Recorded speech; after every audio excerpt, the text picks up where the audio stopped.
কোভিডের সময় মহিলাদের প্রতি মাসে নগদ টাকা দেওয়ার জন্য শুরু হয়েছিল লক্ষ্মীর ভাণ্ডার। এর অধীনে SC/ST মহিলাদের প্রতি মাসে 1200 টাকা এবং সাধারণ শ্রেণীর মহিলাদের ব্যাংক অ্যাকাউন্টে প্রতি মাসে 1000 টাকা করে পাঠানো হচ্ছে। সরকারি সূত্র জানিয়েছে যে রাজ্য সরকার এই প্রকল্পের জন্য বছরে প্রায় 11,000 কোটি টাকা ব্যয় করে। অথচ অনেক মাস হলো এই ভাতার টাকাই পাচ্ছেন না অনেকে।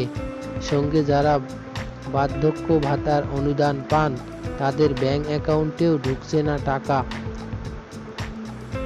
এমতা অবস্থায় কি করবেন? স্থানীয় পার্টি অফিসে কথা বলেও এক্ষেত্রে কাজ হয় না। এমন সমস্যায় পড়লে সরাসরি জানতে হবে দিদিকে। কিভাবে জানাবেন বলবেন। পশ্চিমবঙ্গ লক্ষ্মীর ভাণ্ডার প্রকল্পের জন্য মহিলা ও শিশু উন্নয়ন বিভাগের মর্যাদাপূর্ণ স্কচ পুরস্কার পেয়েছে। মুখ্যমন্ত্রী মমতা বন্দ্যোপাধ্যায় নিজেই টুইট করে এই তথ্য জানিয়েছেন।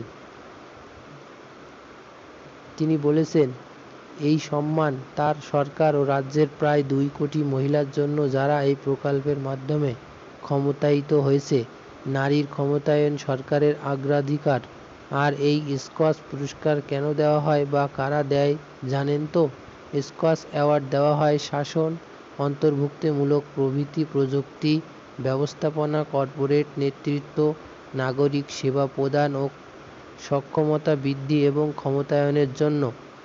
আর যথেষ্টভাবে এই সেবা প্রদানের জন্য একটি নম্বর বের করেছে মমতা বন্দ্যোপাধ্যায়ের সরকার। ওই নম্বরটি ডায়াল করলেই পাবেন সুবিধা। সূত্র বলছে এখন প্রায় 2 কোটিরও বেশি মহিলা এই অনুদানের ভাগিদার। আর এই 2 কোটি অনেকেই 3 মাস অন্তর অনুষ্ঠিত হওয়া দুয়ারে সরকার শিবিরে আবেদন করা সত্ত্বেও টাকা পাচ্ছেন না।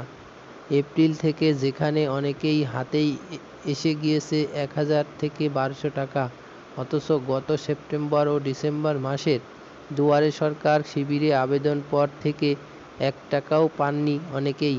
মমতা ব্যানার্জি সরকার এই প্রসঙ্গে জানিয়েছেন, কেন্দ্র সরকার টাকা দেয়নি তাই অসুবিধা হচ্ছে, তবুও সবটা সামলে নেওয়ার ব্যবস্থা করা হচ্ছে।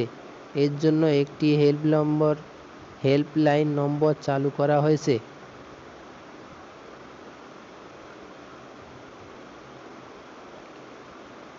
Rafiquzzaman, RM news.